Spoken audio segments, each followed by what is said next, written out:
Hot 96.3, Ash Mack here. And if you didn't know, September is National Suicide Prevention Month. And you know what? Every time it's now an annual event, we're stopping the music to talk about what we're all dealing with individually, collectively. We've all gone through a lot in the past year or so from 2020. And as we continue on into 2021 and now 2022. And I think it's important that we continue to speak to the professionals to get insight, to encourage just us going through and having these conversations, insightful conversations, and being able to talk to the professionals firsthand so we can understand how we're feeling and the right questions to ask. So let's continue this conversation by welcoming our panelists. Hey, everyone. Hi. Hey, it's wonderful to see your faces. I know this is a little different and stuff because the first year we did this in person, second year last year, we actually were virtual, and now we're back here again. How's everyone been doing this last year? That's a big question. That's a big question. It's not really just like a conversation starter anymore. It's like, do you have time? Do I have permission to dump on you like everything that's truly been happening? Like it's one of those questions at this point. Absolutely. So I often tell people that during this time of uncertainty, there are people who are navigating these times in a boat that has a pretty good motor in it. And then you have individuals who are navigating these times in a rowboat. And then you have people who are navigating these times in a boat with no oars. So the difficulty, the level of stress, the level of uncertainty is different among everyone. And it's important that we understand that what one resource may work for me may not necessarily work for you. But nevertheless, you need to take that same momentum and that same energy to find something that works for you. And there's nothing wrong with that. Nothing at all. Just like you look for a different therapist or a different doctor. Not everybody has that connection and not everything works for everyone in the same way. But nevertheless, we need to really focus on the importance of giving attention to our mental health as we do our physical health. Yes, agreed. And I think, Alice, that's the best way. I think we should start with introductions with you. So I think that's a perfect segue and introduction. So Alice, can you tell everyone who you are and what do you do? Sure. I'm Alice Jordan Miles. I am the director of the Behavioral Health and Family Studies Institute at Purdue University, Fort Wayne. I am also the director of the Indiana Suicide Prevention Coalition, as well as my latest hat is that I am spearheading the first ever Indiana Loss Team Network. And what that means or stands for is local outreach for suicide survivors. We are a group of individuals that are going to be statewide that when a suicide occurs in a community, that we are then dispatched by the coroner to go out and meet the needs of those particular survivors of suicide loss, the family and friends that are left behind. Because we all know suicide grief is very, very different than any other socially accepted death. And we go there knocking on their door with empathy versus sympathy. The team consists of someone who has been touched by suicide themselves. So instead of knocking on that door and saying, oh, I can only imagine how you feel, I will have a volunteer with me who unfortunately has experienced the same type of loss. So they go to the door, knocking on the door, stating, I know exactly how you feel because I too lost X, Y, and Z. So it's important because we need to make sure that those survivors who've been touched by suicide are connected immediately or fast as possible to resources and, more importantly, a support group to make sure they understand and realize that they are not alone. Yes, thank you so much for being here today. I have a few questions, but I really want to make sure we introduce everyone first. Are those pistachios? I wish we could virtually share. Yes, they are. This is my first meal in 72 hours. Oh, I'm glad you're eating. Yes, please. Okay. We got Tammy Silverman. How are you? I am fantastic. Thank you for inviting me to this important conversation with some folks that I just have admired and collaborated with for years. So thank you for highlighting this. I serve as the president and CEO of the Indiana Youth Institute. And, a lot of what we're known for is our data and research. So We've known and unfortunately published and shared the information that suicide remains the second leading cause of death for Indiana children ages 10 through 14. And it's the fourth leading cause of death for our kids that are ages 15 through 19.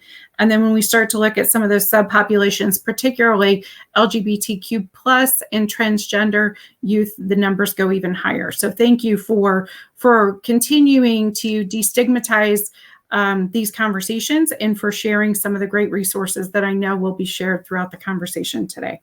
Yes, definitely. I think the biggest thing is that we want to make sure that everyone feels included in the conversation, regardless of age, race, nationality, sexual orientation, or identity. And so thank you so much for being here today. My pleasure. Thank you. David, what's going on? It's like, what, is this year 3 at this point? It feels like year 30. It feels like the last year's been 20 of those years. But yes, I think it is year 3. Yeah, it is. It is. Now you're a Hot 96.3 regular. I wouldn't be surprised if I see you one of these days coming to the studio to do my show with me. I would like a parking spot. Let's start there. David, so great to see you again. And can you please let all of our viewers know who you are and what do you do here? Sure. I am David Berman. I'm the Vice President of Harm Reduction and Crisis Stabilization Programs for Mental Health America of Indiana, and then the Executive Director of the Indiana Suicide Prevention Network, which is one of Mental Health America of Indiana's subsidiaries. And so I do all things suicide prevention, mood disorder related, lots of work within the disaster mental health arena. Had the privilege of running our state's FEMA-funded crisis counseling program in response to COVID for the past year plus or so.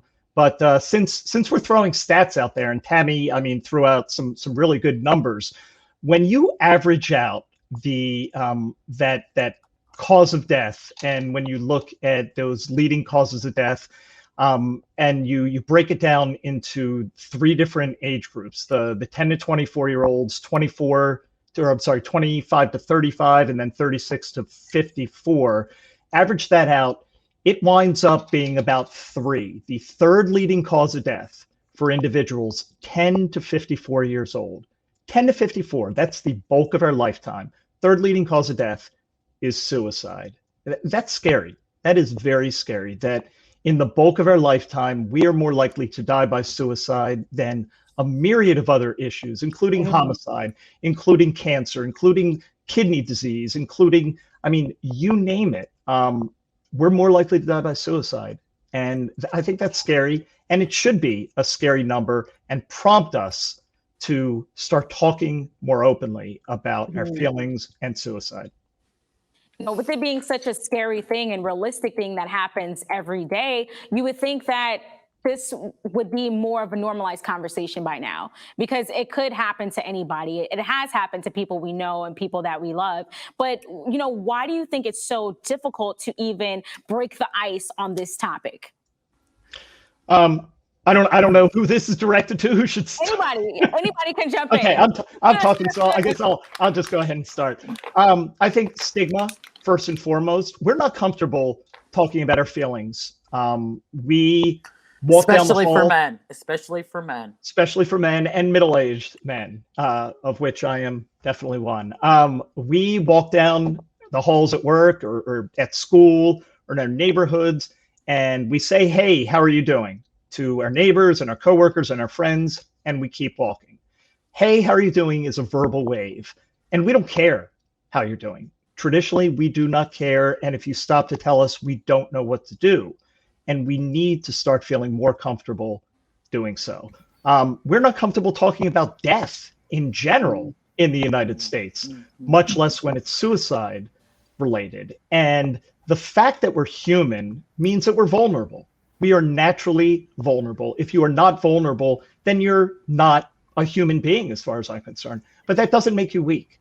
Vulnerability does not equate to weakness. And unfortunately, too often individuals who have attempted suicide, who have contemplated suicide, who have died by suicide, or just experiencing any one of a number of symptoms related to a mental health issue like anxiety or depression, all of which are totally normal, are looked at as weak, and that's not the case. And we need to feel more comfortable talking about these things. Well, and David, I would say just even how we all answered the first question. We all paused. The question was, how are you doing? And even those of us who have been trained and have had these conversations hesitated, right? Yeah. For precisely the reason you were saying, is this a safe environment to answer honestly? How will these folks respond if I say it's been a really hard week or a really hard day or a really hard 6 months or whatever that might be? And again, it just goes to show that we all have work to do in that space, and we all need to forge ahead with those conversations, but it's not easy to do. And we need to normalize that it's hard to lean in that way.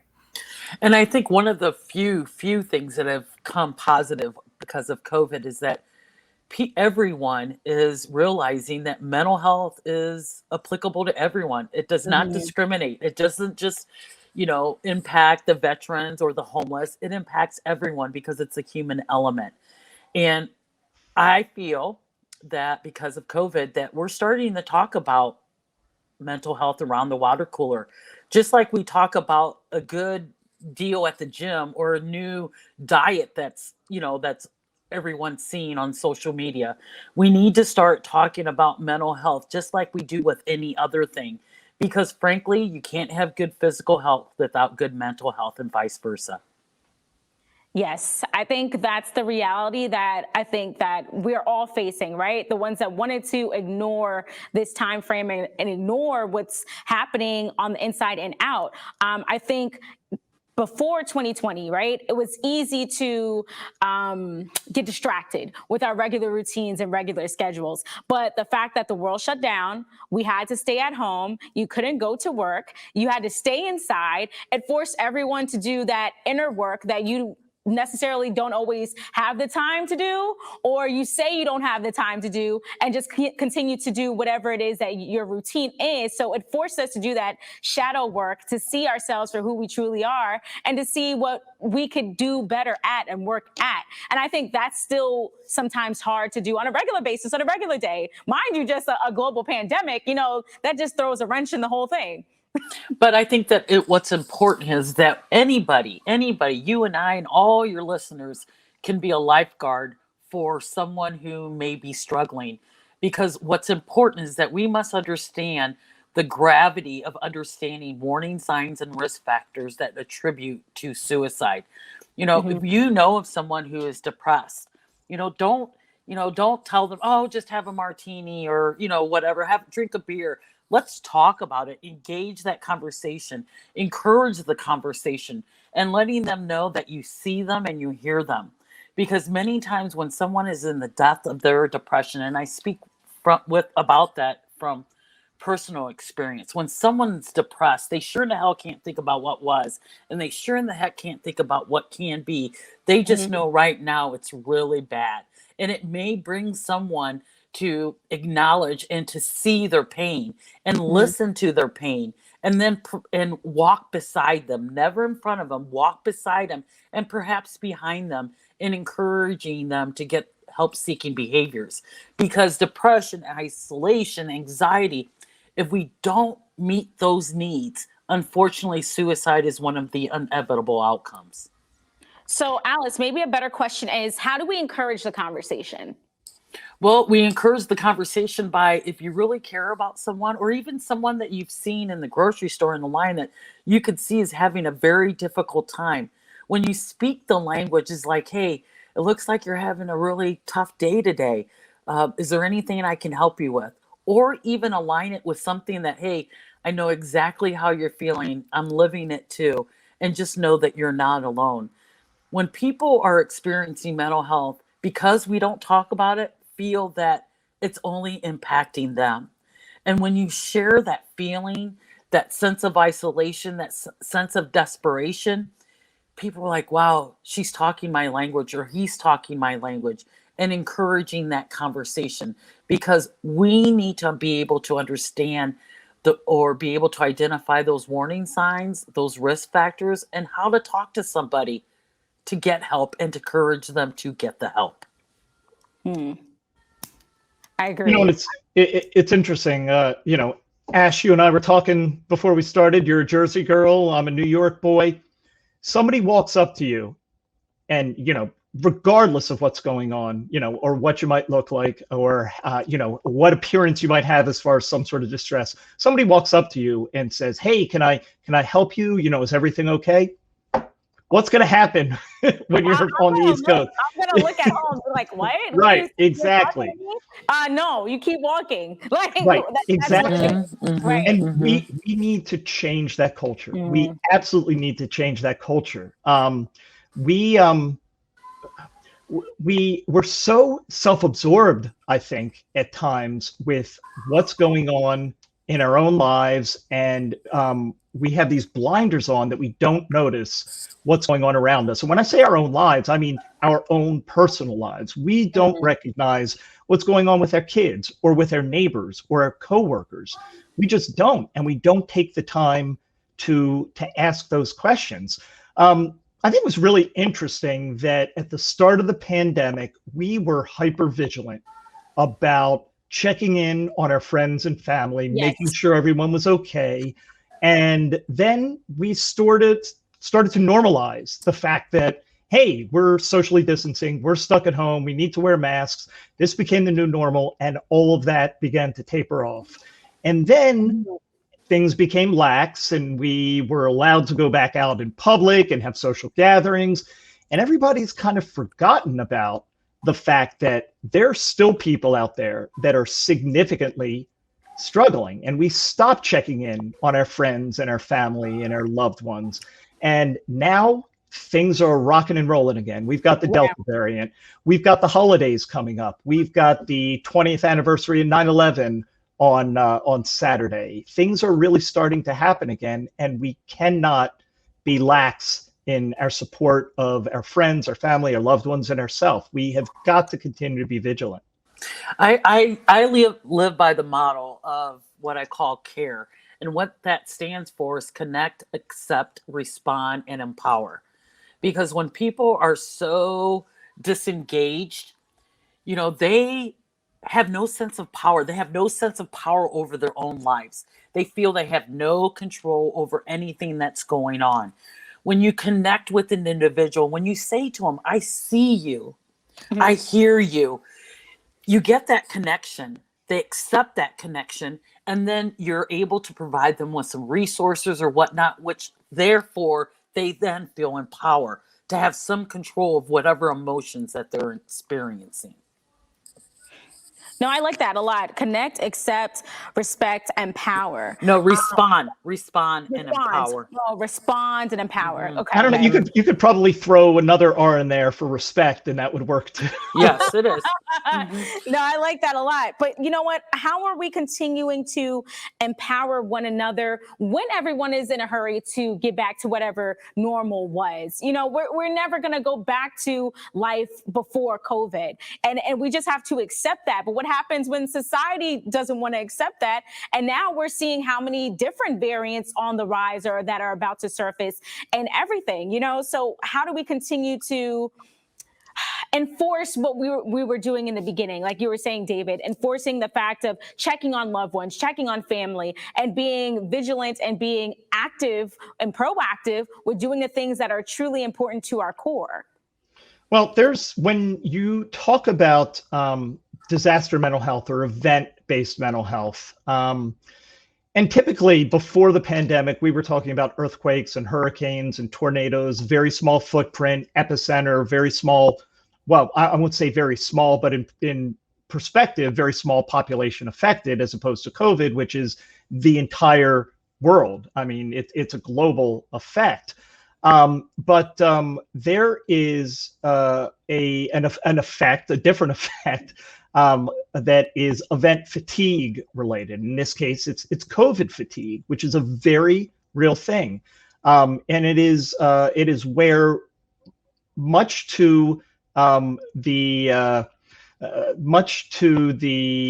dismay of what we actually know to be true and what we believe to be true, we tend to act in a totally different manner.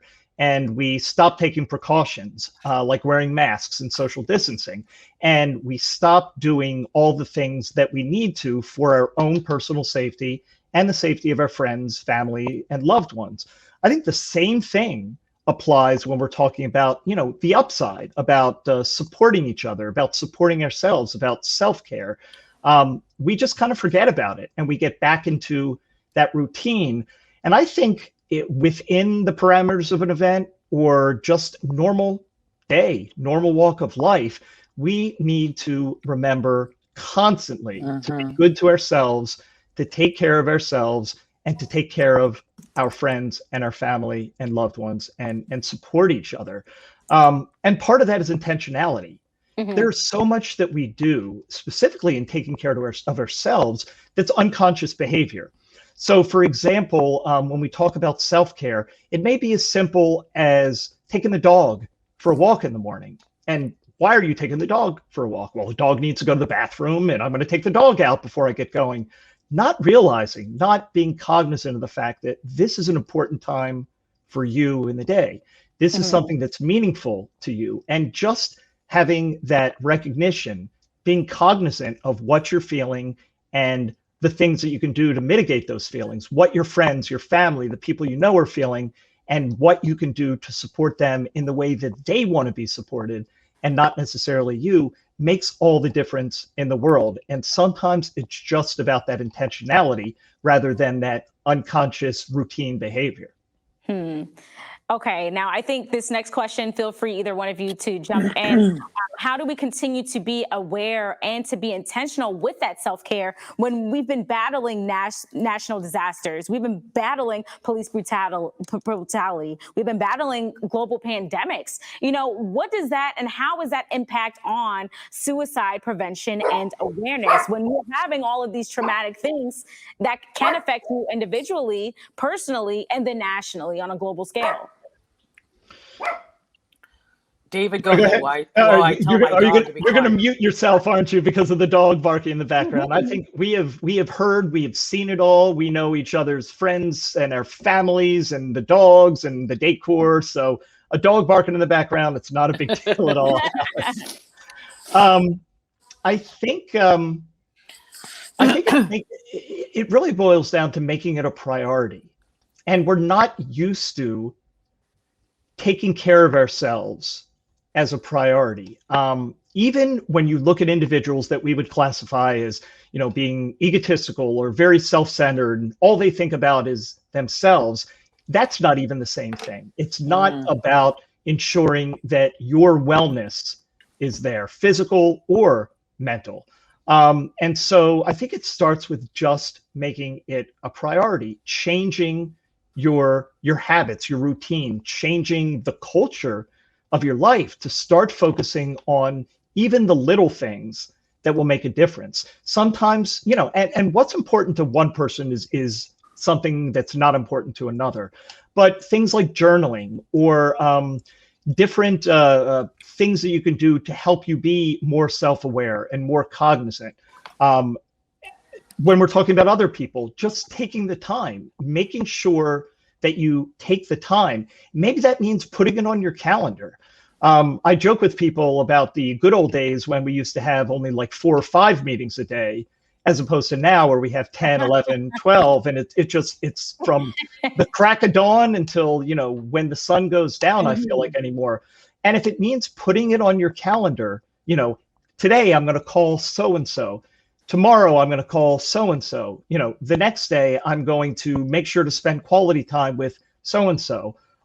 We get consumed with all the hecticness that's going on right now. And we get consumed with what's going on in the world around us and letting us affect us in a negative way, and unplugging and not subscribing to all the negative things that are going on around us, and making an intentional effort to do the things that are important to us and the things that are important to friends and family. I think whether we're in a COVID pandemic era or whether it's just a random Tuesday during a random month of a random year, the same thing applies. Being intentional and being aware.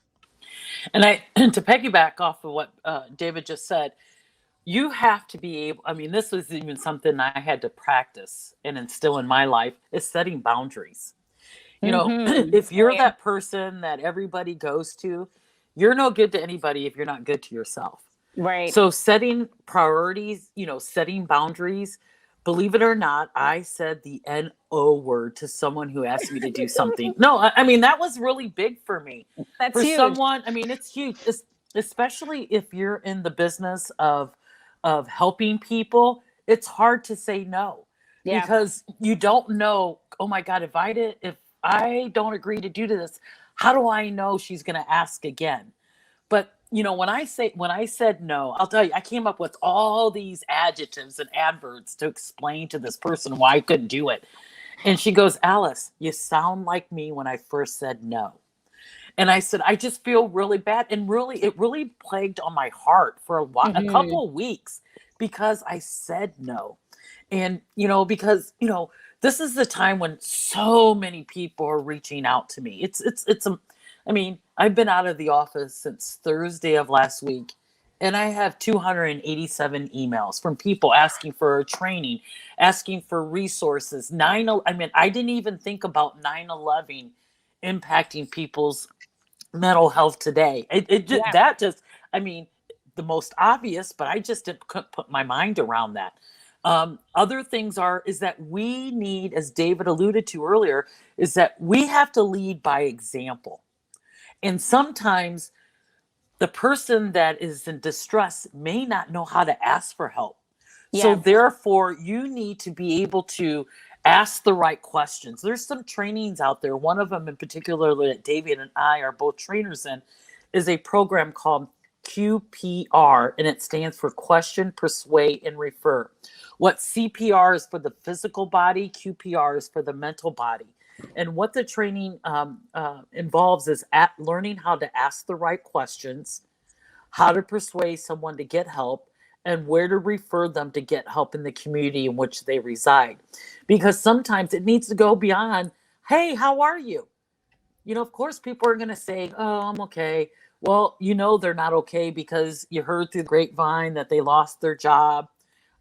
You saw a pink foreclosure sheet on their Mhm. front door. Sometimes you need to take that conversation a little bit deeper and be a little bit deeper in your questions. Yeah, you may come across as being nosy Rosie, but you never underestimate that power of connection, because Right. that power of connection may and has saved people's lives. Yeah. I I think you love have a hearing you great talk voice. about. Go I ahead, love David. hearing. I was just going to say, I love hearing you talk about boundaries, Alice, because Yeah. Alice and I are probably, Mhm. of all the people I know, the two worst people when it comes to saying no and setting hard boundaries. And everybody, it's a joke within within the suicide prevention world as far as she and I go. So I'm really glad to hear that Mhm. you felt Well, you empowered know when you what? said no. Well, I'll tell you, being Latina, I've always had to work harder because of the way I look like. And sometimes that's a hard habit to break. And I'm 50, I'm going to be 55 here in a couple weeks. And I'll tell you, I've paid my dues, and I need to get away from having that sense of obligation of proving myself, Hmm.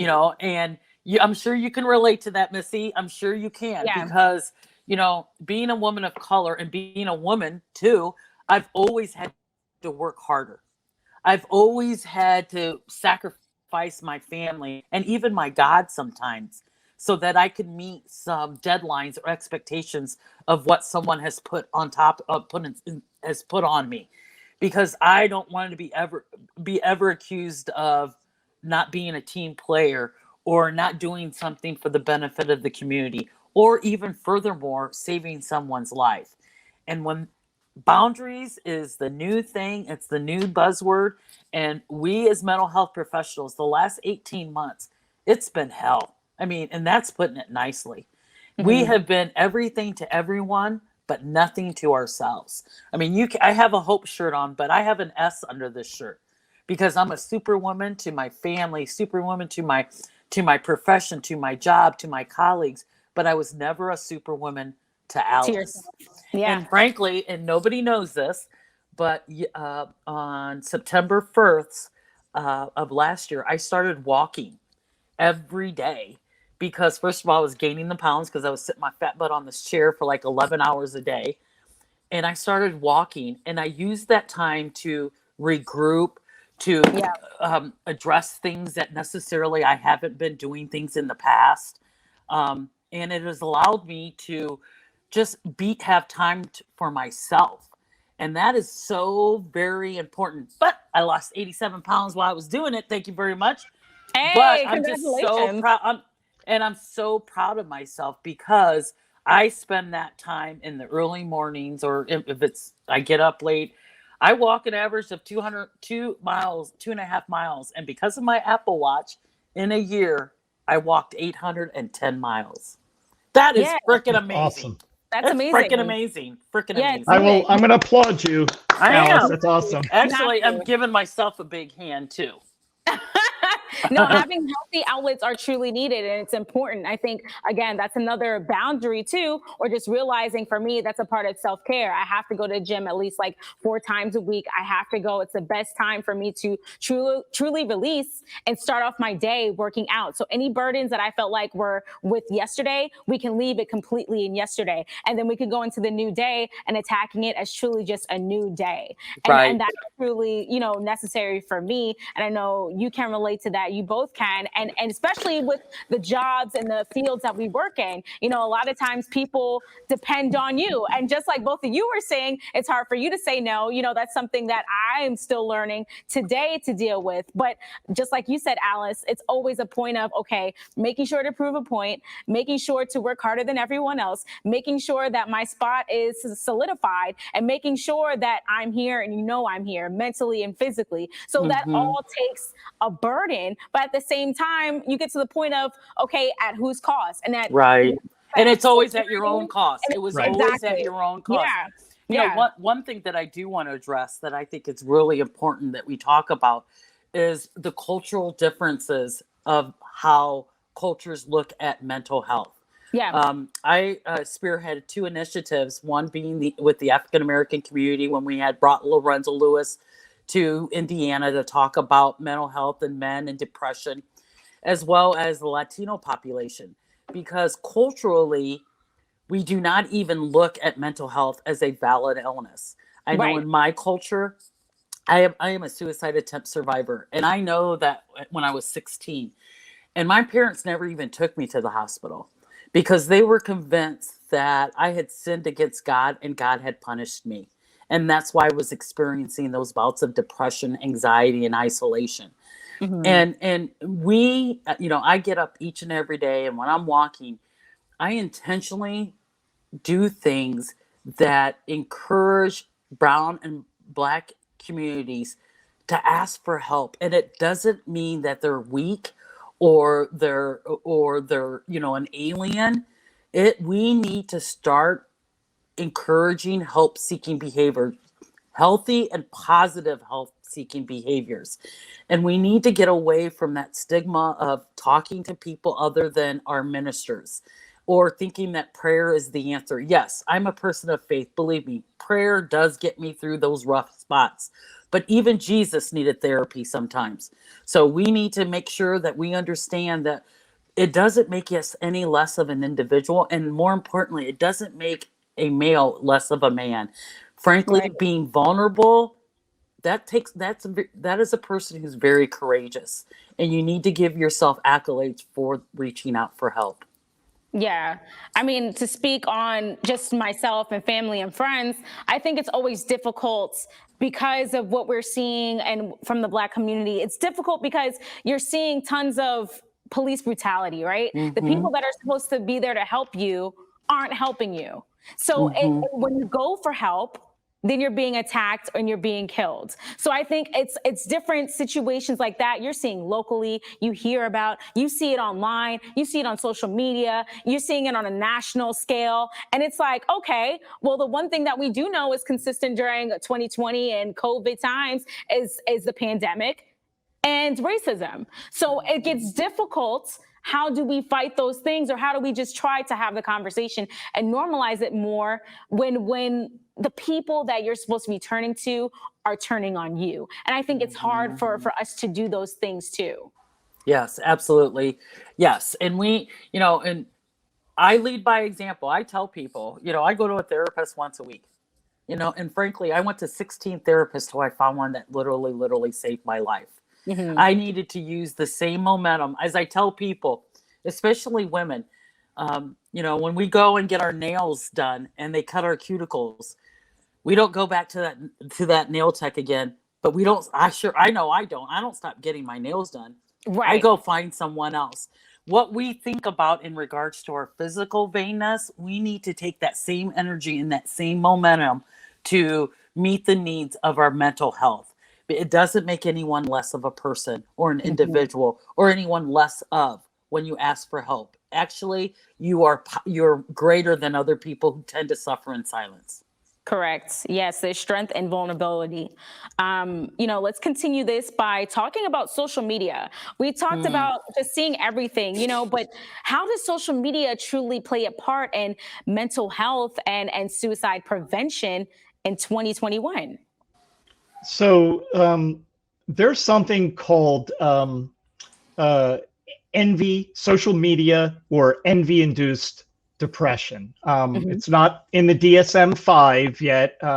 Maybe it'll be in the DSM-6, but it is exactly what it sounds like. We see our friends and our neighbors and what they post on social media and their perfect lives and their great families and their cars and their homes. And we're envious and we get depressed because our life is not like that. But you know what? 99% of the time, it's not real. It's just putting, a pretty coat of paint on a, not so great situation. And social media is a great way to stay connected to people, our friends and our family. But the other side of the coin, though, and I am not a big social media user. I'm not. I would rather live my life than post about things that I've already done. But I also say that the people I want to stay connected to and that are meaningful to me, I'll call them or I'll text them or I'll interact in other ways. The internet, I mean, there are pros and cons. It is a wealth of information and resources, everything that you could possibly need at your fingertips. And also every horrific, terrible, horrible external influencer that you could ever imagine is available on demand for us, for our kids, for our family, our friends.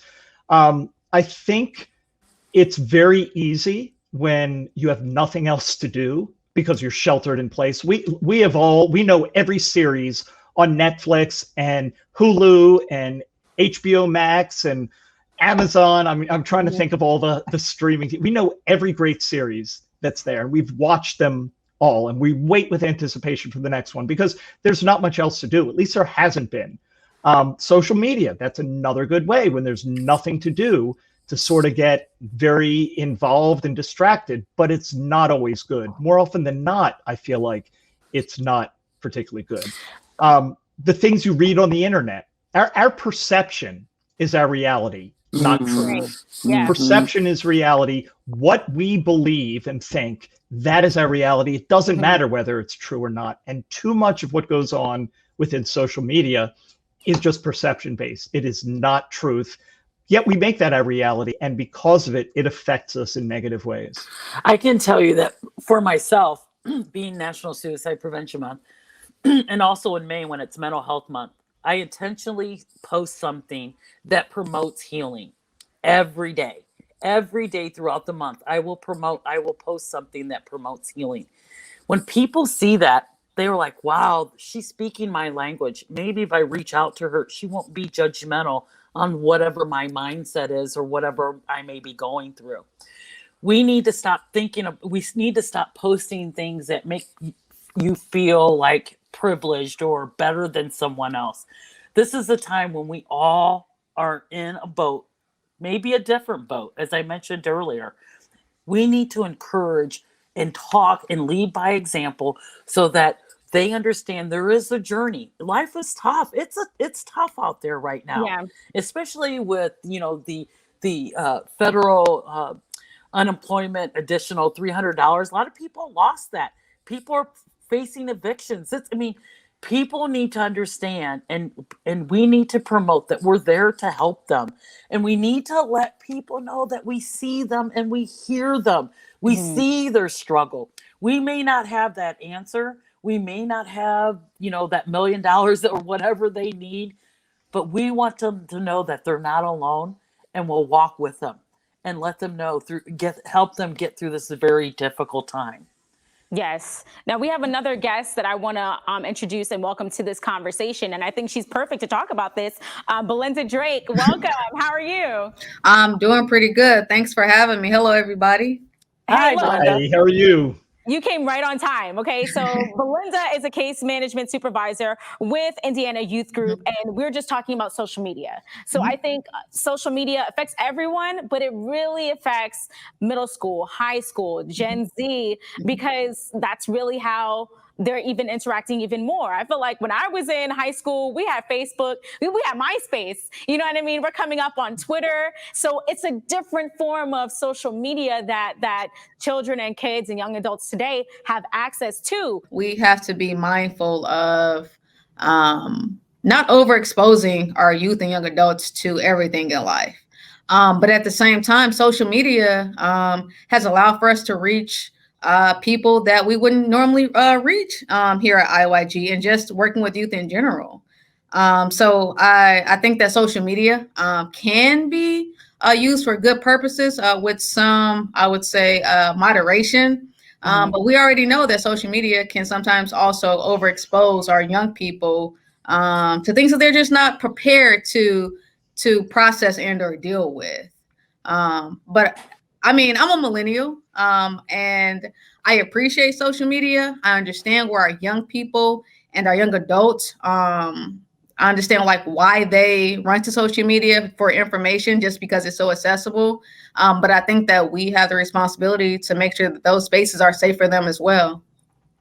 And, you know, one thing I also wanted to add, and that's a really great point, Belinda, is that we need to use our voice to contribute to positive narratives that we post on social media.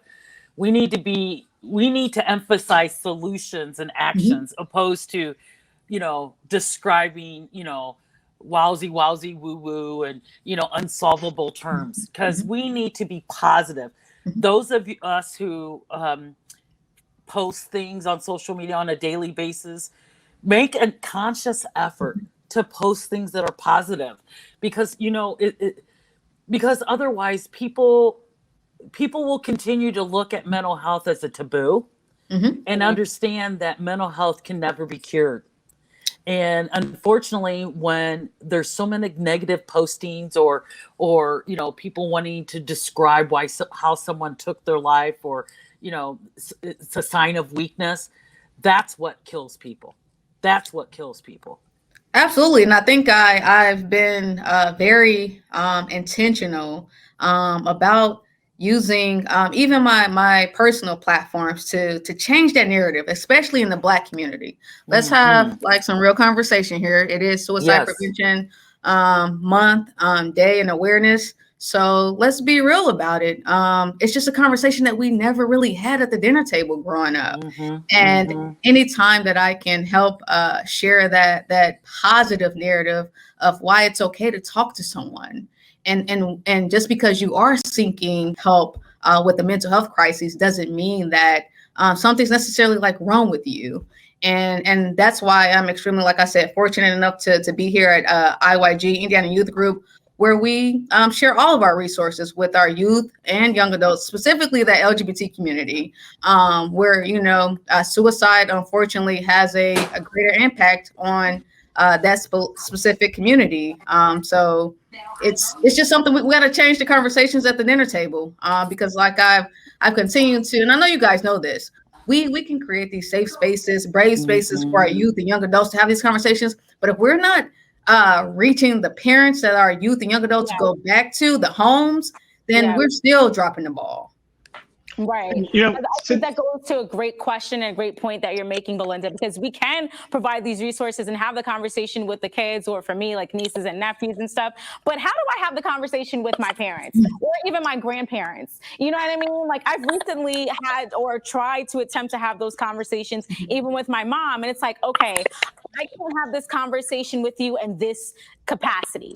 Let me see how I can reword this so you can understand to what I'm trying to say to you when it comes to just therapy, or when it comes to, hey, I'm an adult, but I would rather, and I would feel better if you spoke to me in this type of way. You know, I'm not a child anymore. Yes, I'll always be your child, but as an adult speaking to another adult, I do not respond well when you come at me or speak to me in this manner. You know what I mean? And I think that's hard for our parents and grandparents to have those type of conversations. Ash, if you can figure that out, please let me know, because I'm still figuring it out. Listen, that will solve the world's problems if you can figure that one. I don't think we have the answers to that. I think that what we can do is create spaces and programs that welcome the parents into the conversation in a safe way, right? And that's becoming creative. Know that every environment is not the same. Every young person's or young adult's experience is different, which, like I said, if you come up with the finite solution, please share it with all of us. But it does start with creating those programs where we bring in the parents. And I think when you look at cultural change, unfortunately, sometimes attrition is what finally does it for you. Losing, you know, those older generations that have a different set of values than you may have. And so that's not an answer to how do you have these conversations? How do you change the mindset? How do you have those older generations be more receptive to these conversations and more open to many of the things that they have not been, whatever background it is, race, religion, nationality. We have to continue to do that.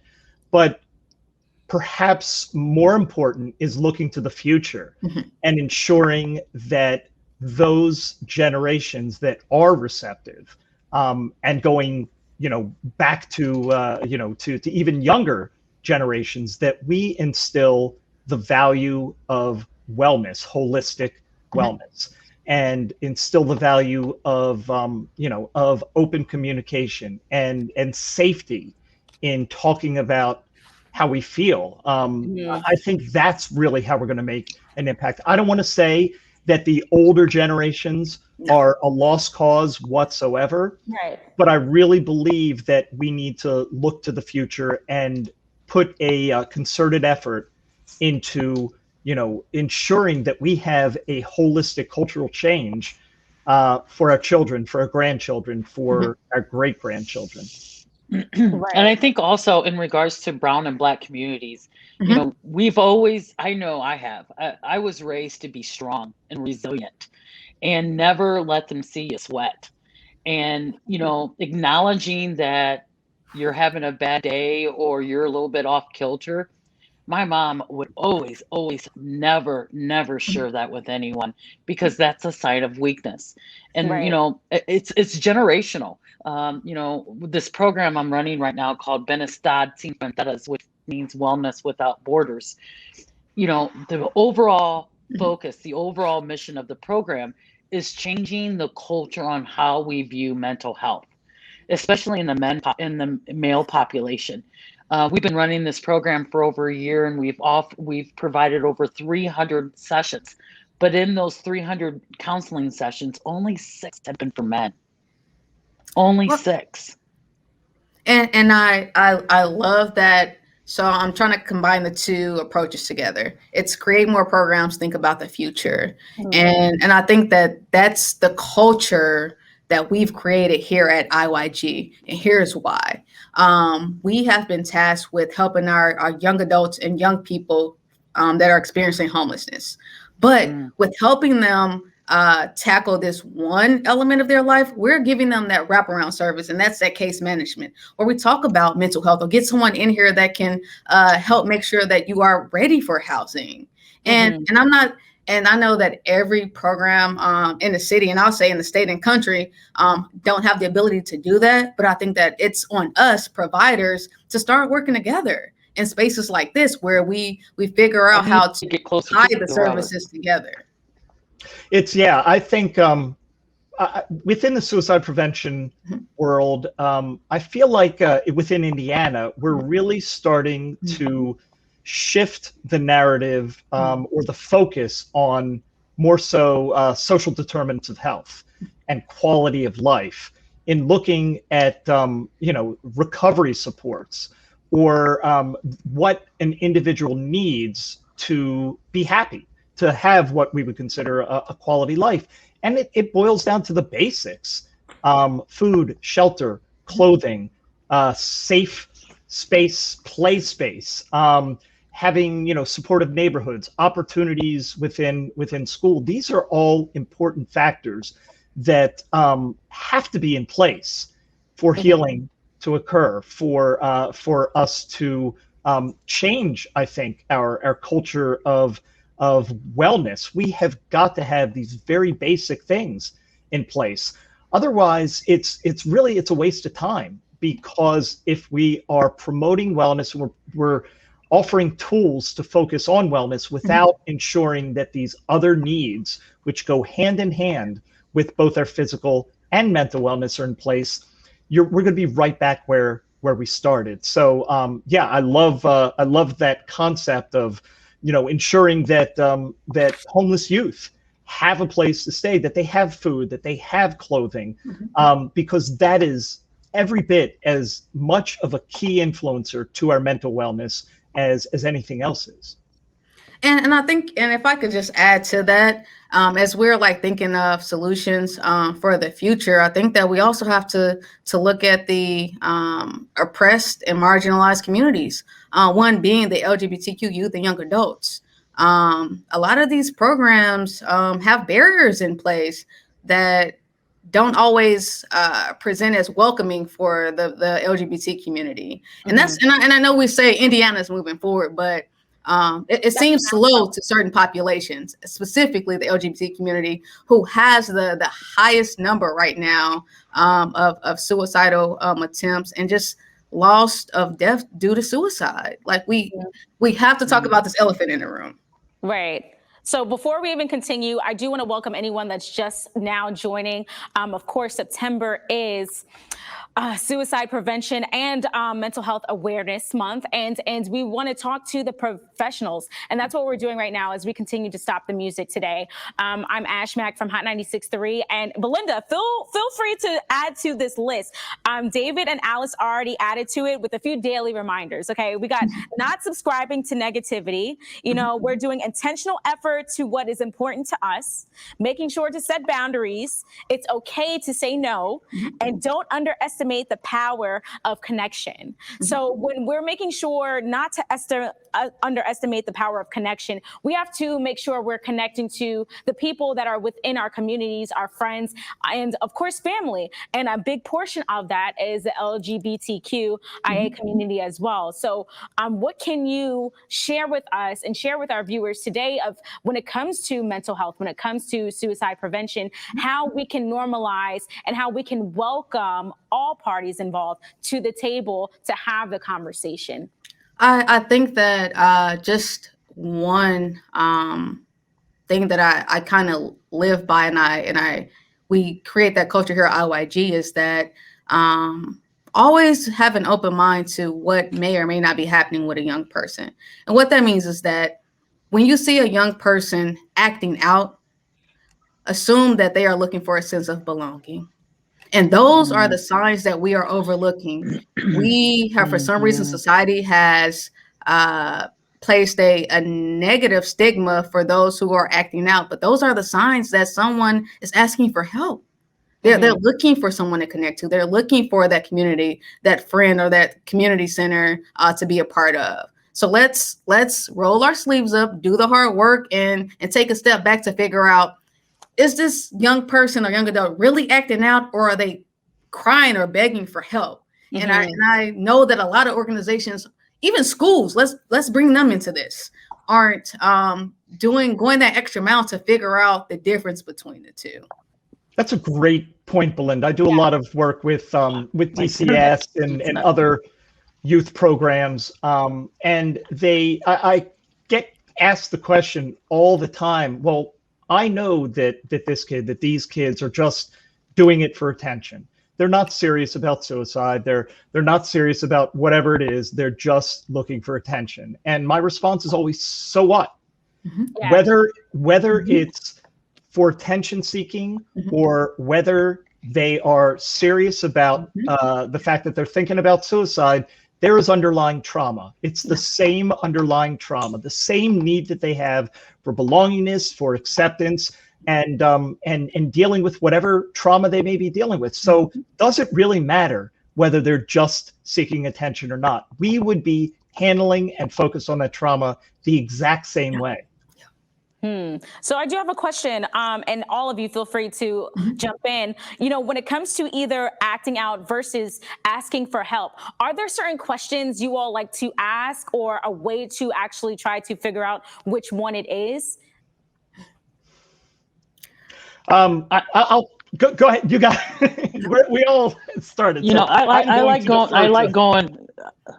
like to go with what David just said. You know, I that's a common question that I get from many parents. They'll say, well, you know, I get a phone call from the school today that my daughter stated that she wanted to take her life, or her teacher found it in her journal.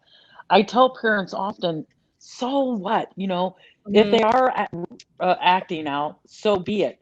Wouldn't you rather act on those, what you assumed as, you know, crying for help or trying to get for attention, versus going to their gravesite for the rest of your life? So you make the choice. I mean, just make it real. Just make it real. I mean, it's either or. And if they feel that they're just doing it to get attention, so freaking what? You decide what you want to do. Do you want to give them the attention, or do you want to bury them before yourself? And I'll say this too, because I spent some of my time at DCS as well. And a part of that training did teach us to look for those nonverbal signs that someone is struggling with their mental health.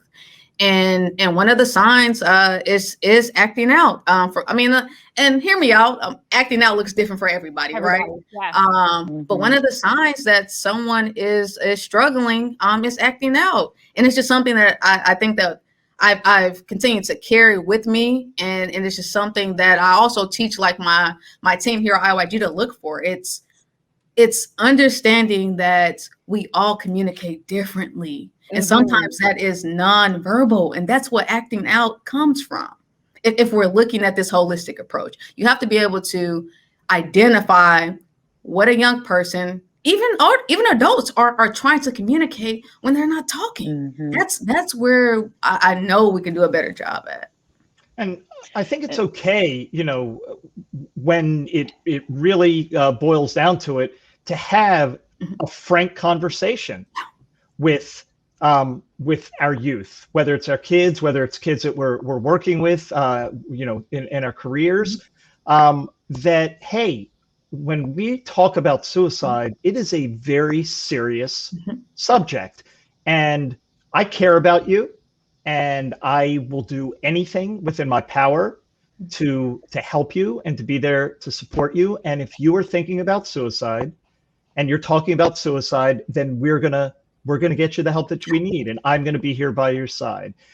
But if you're not, then stop talking about it, because what will happen is every time that you mention the fact that, hey, I'm thinking about killing myself, we're gonna do the same thing over and over and over again, and you're gonna get tired of it. And if this is something that's real, that you're really feeling this way, then, you know, I'm gonna do everything within my power. If it's something else, then I want you to understand that this is a very serious topic that I'm going to take seriously every single time. And I think it's okay to have that conversation, you know, after that acting out, or, you know, that attention seeking has happened enough times. Yes, there's underlying trauma.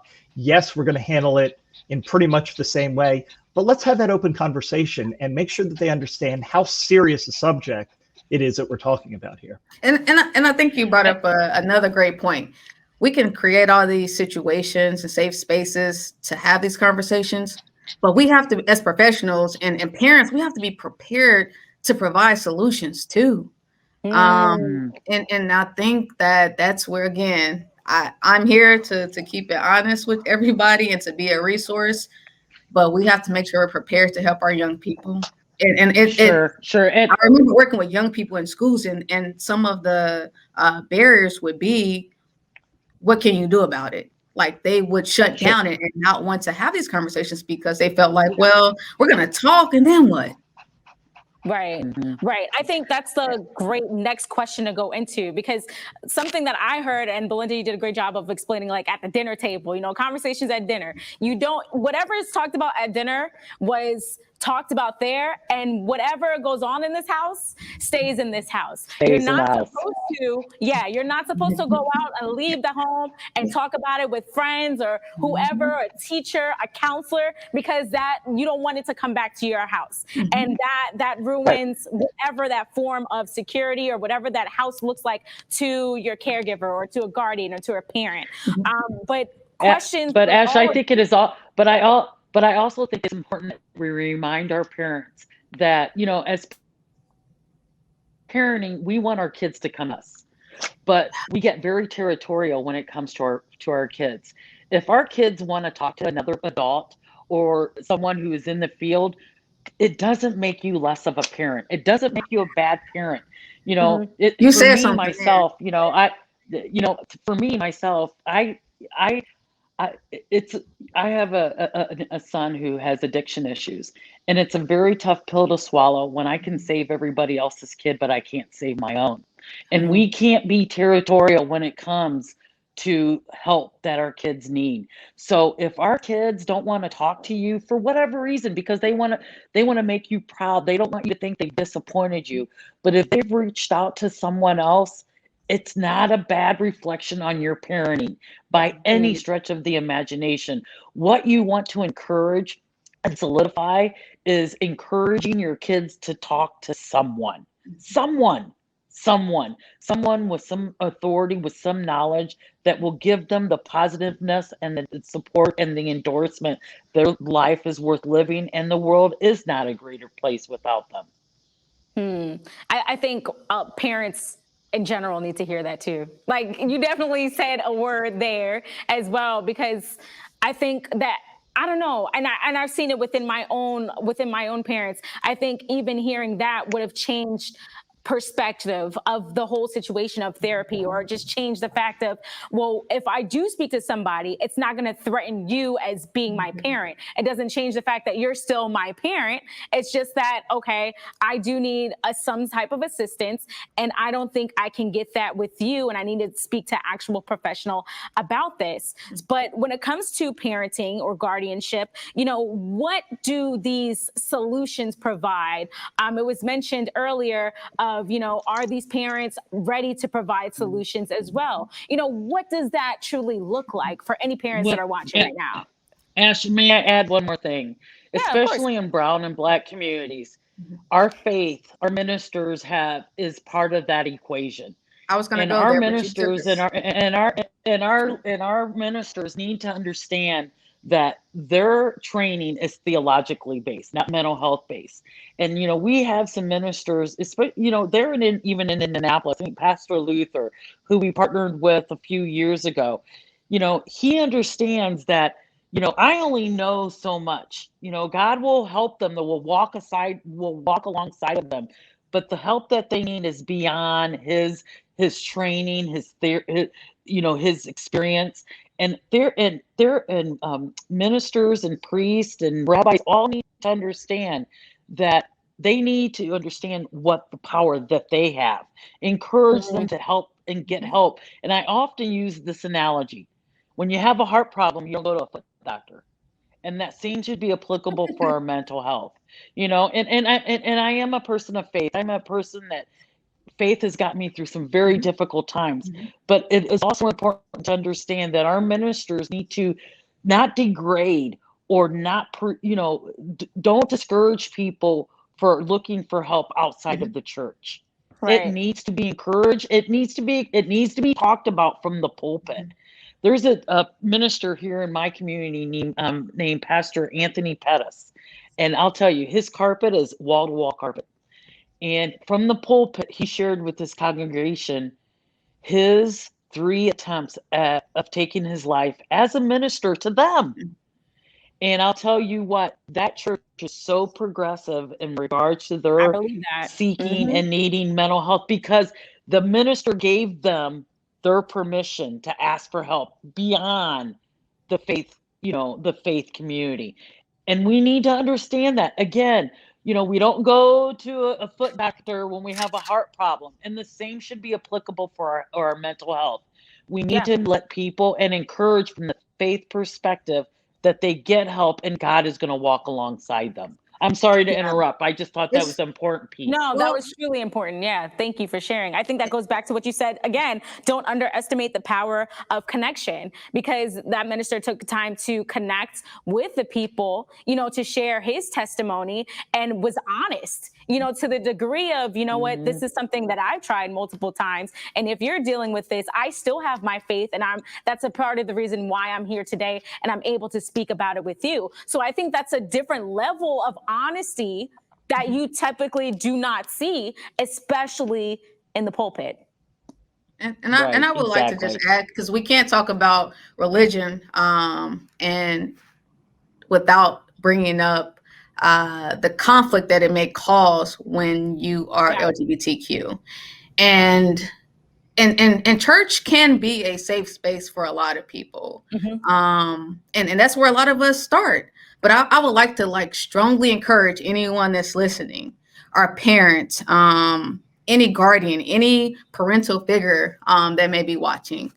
It's okay that you are a religious family, but it's also okay to have a therapist. So why not both? Right. Why not both? And it's that simple. And I'm saying this because what I got from, or what our Black and brown community usually gets from church, is not what I get from therapy. Sometimes I need someone to walk me through this treatment plan or this action plan. Give me some tangibles of how to manage this part of my life. But at the same time, you want to be able to have your faith, right? You want to sometimes just talk it out with Jesus, but you also want to talk it out with your therapist. So let's do both, families. Yeah. And just allow people to give them that space, that permission to have both. You can have both. You can have more than both. You know what I mean? You can have it all and not feel like you have to compromise who you are or compromise your lifestyle in order to seek the help that you deserve. So I get it 100%. And also I think it's important, as you said, that is that letting people know it's okay just to be okay. Yeah. It's pretty tough out there right now. And Yeah. I don't know about you, but I'm not okay sometimes. I've been not okay for the last 6 months. And and I'm not ashamed. And I'm not ashamed to talk about it, because when I stand in my truth, when I speak my truth, someone's in an earshot of me speaking my truth. And when I'm talking about my mental health, and people know who I am, I mean, I'm very transparent when it comes to my mental health.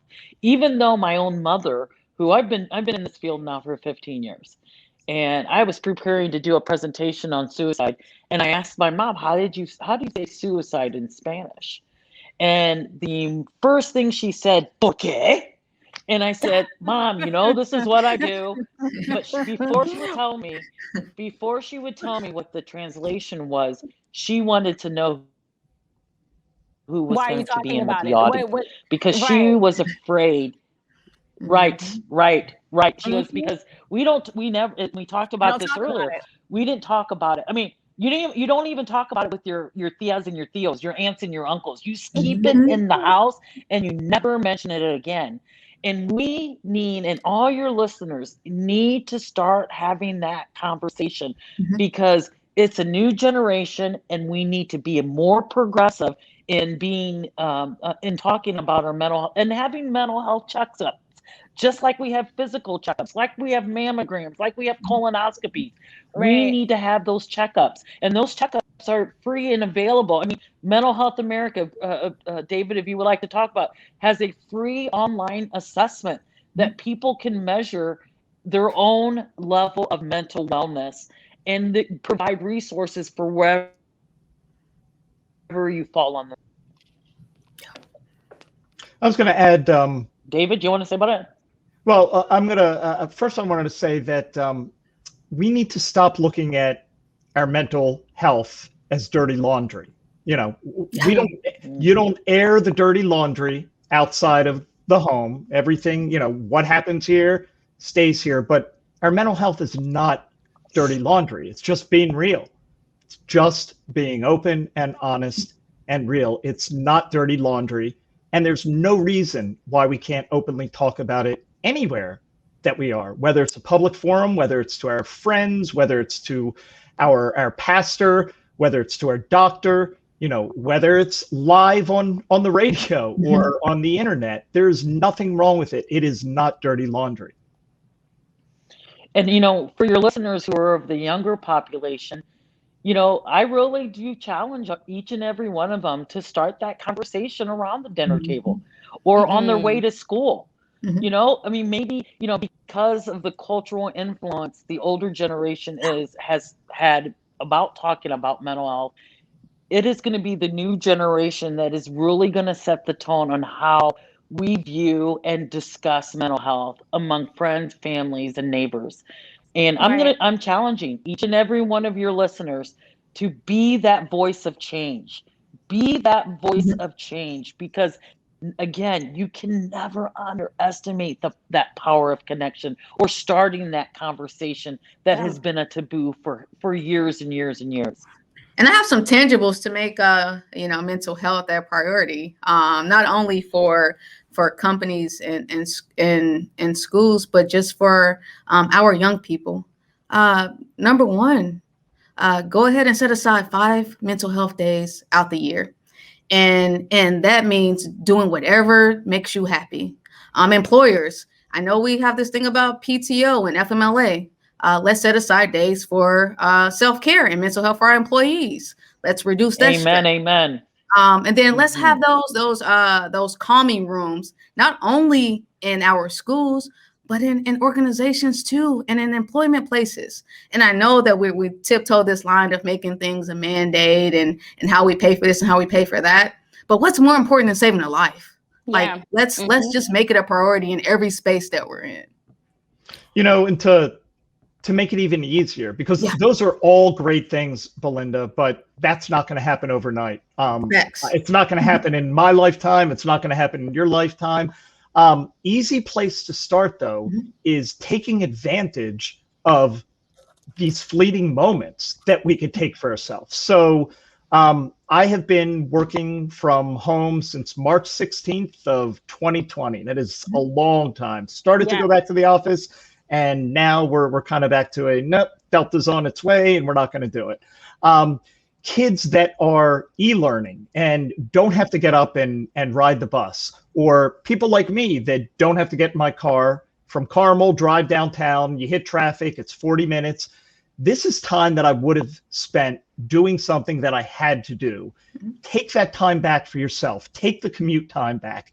Take those moments that, you know, that you're doing other stuff, that you're preoccupied, and focus on yourself. Because those moments add up. If, again, you look at that reclaiming your commute, or reclaiming that car ride, that bike ride, that walk, that bus ride to school, at the end of a week, that could be 2 hours. And I hear you.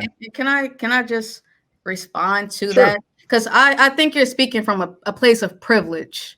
And let me explain why. Not everybody has access to those things. So sometimes we need rules and policies to make sure our marginalized people have those same opportunities. Everybody doesn't get the opportunity to choose whether or not they go to school, or whether or not they get to work from home. So sometimes you have to force employers and schools to make it a priority. So if we could do both, I think that it will improve our mental health. And I completely agree, but I think you need to start with the low-hanging fruit.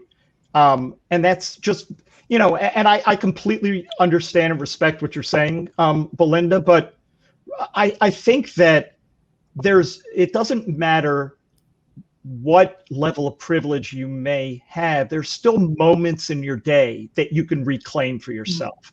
Even if it's just 5 minutes, 5 minutes in your day that you're not doing something else.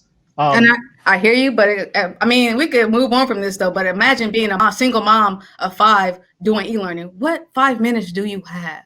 So sometimes you need other resources that allows you to have that space. So we're saying the same thing. I'm just saying we have to remove the barriers to allow certain communities to have those moments to themselves. Sure.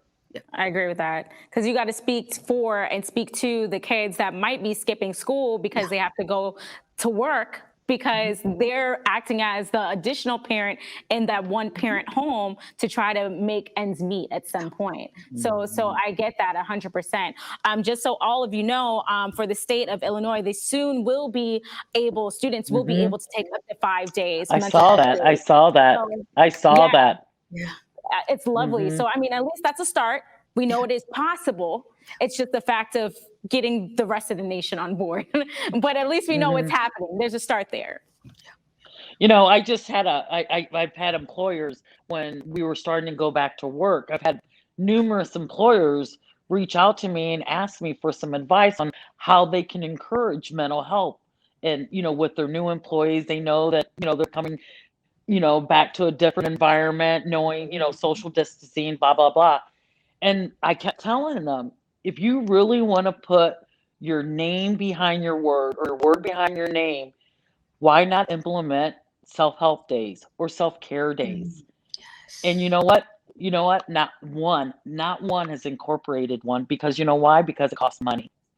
But I'm sorry, if money oversees the wellness and stability of your employees, then you really don't believe in having a mentally well workforce. Yeah, I mean, I think these are things that I feel like we visited at the very initial time and beginning of COVID. Then everyone wanted to get back to however they were living life. Outside opens back up, you know, and people want to get back to that old routine. But the reality of it is, we're not back to where we were. We're never going back to that place. Some of us are still dealing with job loss. Some are still trying to make ends meet. Some still won't have unemployment anymore, and you know, and still trying to figure it out at the same time. So I think that's why this conversation is so important. There's a few more questions I have. I don't want to hold you guys up, because this has been such a phenomenal conversation, honestly. But when it comes to suicide prevention, you know, how do you identify someone as being potentially suicidal? I can speak from a very high level standpoint, and then I'll turn it back over to the experts here. But one thing that we've been trained to look for is isolation, and then there's also the alternate behavior of being hyper focused on doing too much, and you can tell because there'll be a drastic change in behavior. Or a sign would be somebody giving away some of their prized possessions. You know, if you know of someone who has a guitar, to say, and you know, they carried that around, or always would just keep that in that special place, and then all of a sudden they want to offer it to you because they know you're going to take care of it. That's a sign. That's something, you know, and you know, and I don't, you know, some of the things that we're about ready to say doesn't make everybody necessarily someone suicidal. However, it does make you want to go, and you need to, you know, categorize that in the back of your mind, so that when other behaviors, you know, present themselves, they all add up. And that is a high sign that you should reach out to them, even when they say everything's okay. You know, one thing that we all have is gut and instincts. And if your gut and instincts tell you that, no, they're not okay, you need to continue to keep being very visible in that person's life. And sometimes a lot of people don't like to get involved with someone who perhaps is suicidal, because they don't know what to say. Frankly, when you're helping someone who perhaps is entertaining suicide, you do more listening than you do talking, because people don't believe, the people who are in that position, they don't believe anybody sees them or hears them. And as a matter of fact, you do a lot of just sitting there, rubbing their hand or rubbing their back, and just letting them know, you know what, you don't have to say anything. I just want you to know that you're not alone. You are not alone. And just reiterating that and connecting that and making sure that they believe them. And and don't be multitasking when you're talking to someone like that. Give them your full attention. Look them straight in the eye, and so that people can see that you are seeing them. And and another thing, and I'll shut up here and let David talk, but I think that when you vocalize to the person that you have a concern with, when you vocalize what you see in them that has caused you concern, they can no longer give you, the shoulder. I'm all right. It's cool. I'm back. I'm all fine. When you share with them what you're seeing, they have to respond why you're seeing what you're seeing. Because then the answer goes beyond, I'm fine, I'm cool. No, they're not cool. This is why you're seeing this. And then that prompts a continuation of a conversation of whatever they're going through. I can tell you that's been my experience. That's a great point, Alice. Typically, your warning signs fall into one of three categories: things people say, things they do, and then moods that you may notice. And I think, as Alice said, there are things that in an isolated fashion could mean absolutely nothing. But when you have enough things there, like someone is giving away their possessions, and that they are getting expelled from school, and that mom and dad are getting a divorce, and you've heard them say that they just can't handle life anymore, that's when you need to really start to pay attention. We know that the large majority of individuals who attempt suicide, who die by suicide, show one of these or a number of these warning signs within a week prior to attempting or dying by suicide. And so being hypervigilant about those things. And then Alice made another great point, repeating back the things that these people have said or that you've noticed or whatever that may be. There is no room for making an assumption. There is no room for guessing, because all you're doing is repeating back facts that you've seen, repeating back facts that you've heard. These are things that individuals who occasionally die by suicide, who think about suicide, who have attempted suicide are going through. And these are the same things that I've heard you say, the same things that I've seen. So is it possible that you're thinking about suicide as well? There's no guessing game there. There's no assumptions. You are just relaying back to someone exactly what they've told you. Right. And you need to speak the language of mental health. If you're concerned that they're going to take their life, say it. Say the S word. Are you thinking about suicide? Are you thinking about harming yourself? Or depending on the age of the individual that you're assisting, and maybe you don't want to use the word suicide. Maybe you could phrase it such as, have you ever wished of going to sleep and not waking up? Because when people see that you're speaking their language, they know that you won't judge them with their answer. Because, we live in a judgmental society. Of course, and and we don't want people to think that we're cray-cray or schizo or whatever terminology you want to use. But nevertheless, when you speak the language to someone that is experiencing a very tough struggle, their whole body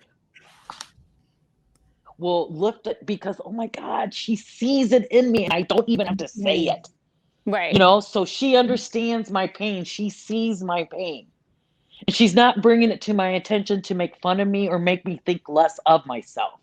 She wants to genuinely help me because, there are people out there who have misintentions. I'm not going to, we're not going to sugarcoat it. I mean, if we're going to be real, let's be real. There are people out there that want to see people fail. And that's very unfortunate. Yeah. However, there are more good people than not that intentionally want to reach out to you, get the help that you need. And sometimes, they'll say, one of the things that I do is when I see that the person is kind of, how would I say, I could tell that they're struggling and they do want the help if they're afraid of what I may think of them. But I know that I can't leave them. I can't get them out of my sight. What I do is I'll say, allow me to dial the 1-800-273-TALK line. And then I'll step out of the room so that you have your privacy. at least I know that they're then talking to someone that will perhaps even encourage them to get help beyond the help that I'm providing them. There are a lot of things and a lot of ways that you can convince someone that you're there to help them and not to heed them or to belittle them. But it's all about how you address the situation. And you just tell them that you're coming to them in a non-judgmental, and that whatever space that you're in, it's a safe space, it's a non-judgmental space. And and also, be very forthright by saying, the help that you need is way beyond what I know. But I'm here to walk with you in your journey in getting better. Just like you just like you take somebody to chemo, just like you bring over a dinner when they've had surgery. I often say that mental health is the non-casserole illness. Because, when someone has surgery or, they're having a difficult time because of a more socially accepted health issue, we tend to call them up and say, hey, I know you just got out of the hospital. Can I come over and bring over a casserole? Or Right. I know the kids have to be picked up from school. Can I do that? But people aren't doing that when it's a mental health issue. I often call it the non-casserole illness because nobody's calling up and asking to offer a meal. Right. But I think what you touched on earlier is just the fact of we live in a judgmental society. So sometimes Yes. people don't want to share mentally that I'm going through something because now I'm scared that you're going to judge me or the relationship is going to be over because of this. My friendship might be over. Now a family member is looking at me completely different. So it comes back to that as well. So I think speaking the language with the professionals, what we've been doing today with all of you has been truly important and truly what's needed to continue this conversation and to continue to normalize it. So I just wanted to say thank you all today for your time. Before we go, for anyone that's watching this right now, can you guys give us your favorite way to speak the language? When it comes to checking on someone or asking them how they're feeling or how they're doing, just to check their temperature to see where they're at, to see if they need some type of assistance. And also, can you provide any resources and contact information from all of you all as well? So I'll take a different angle here, talking about speaking the language and more of a cautionary angle in saying that make sure there's comprehension regarding what we're talking about. What does depression mean? You seem depressed, or you feeling depressed? No idea what that means, especially with youth, or you seem pretty anxious, as opposed to feelings that we can identify with. Sad, really sad, scared. I mean, we can really, I think, connect to some of those words a lot better than when we use more of the clinical terms. So that wasn't really exactly the answer that you wanted. I think that's important, though. But that's an excellent point. That's an excellent point, David. I would be, there's a ton of resource out there, whether it's apps, whether it's online stuff. One that I'm going to mention, because I'm involved in it, is the Be Well Crisis Helpline that's connected through 211, which is right here in Indiana, 24/7, completely anonymous, trained, caring crisis counselors. You just dial 211 and someone's going to be on the other end, very similar to what you would find with the National Suicide Lifeline hubs. And we're going to be rolling out texting capabilities, chat capabilities, and these are folks right here in our own backyard from all over the state. So I just think it's really a wonderful resource. Doesn't matter, age, race, religion, gender. There are folks that represent that community that are working the phones, and so I highly recommend it. Perfect. Was there any contact information for you, David, before Belinda goes next? Contact information for me personally, or yeah, that you can share. I'll say that. Sure. Yeah, I mean, absolutely. I have no problem with giving out my email, which is D as in dog, Berman, BERMAN @MHAI.net, or I have no problem giving my cell phone number out either, which is 317-695-7476. What a great phone. I just broadcasted on the radio. But you know what? If it makes a difference, if me being there on the other end of the line, answering and can make a difference, then by all means, call. Perfect. Thank you so much. And What- I would like to say when we talk about speaking the language, I tend to lead with that vulnerability and create a culture where we constantly talk about therapy for the week or how we have appointments coming up. And you got to have some discretion because you're working with young people and young adults, right? But create that culture where we talk about it just like we talk about going to the mall. Or going to the right. talk about that experience that I just had 2 weeks ago, and my therapist told me I should do this. So create that culture and lead with some vulnerability, which is what young people these days really relate to. They listen to people that they can relate to. And I do want to say that here at Indiana Youth Group, we have a virtual option for our young people, for those who are outside of Indiana, to reach us as well. But we offer that in-person experience. Not everyone feels comfortable talking over the phone or an app or a text message. So we allow our young people to come in on Monday, Wednesdays, and Fridays. Mondays is really more focused on our young adults. They can come in from 3 to 7. Then on Wednesdays and Fridays, we open up our center for people from starting at 12 years old. And that's from 3 to 8 o'clock on Wednesdays and Fridays. And we have additional resources online at indianayouthgroup.org. But what we've learned mostly is that sometimes people just want to have that conversation in person. So you don't need an appointment to come talk to one of us. Just show up and we'll create that space of belonging for you. And lastly, any contact information, or if they're trying to pull up to speak to someone in person, where can they find you? We are located here in the 38th Street area, 3733 North Meridian, Indianapolis, Indiana. But I did also say as well, if you need us to reach you outside of Indianapolis, we have the virtual option, which you can locate via our website at indianayouthgroup.org as well. Perfect. Thank you so much. And Alice, featuring, what's your dog's name? Oh, his name is Ira. She's a spoiled brat, and he's bougie. Golly, he is. He's bougie, and he knows when I'm on the phone, I will pet him and scratch him just to keep him quiet. He's not dumb. I would like just to lead by just telling folks that it's okay just to be okay, and it's okay not to be okay.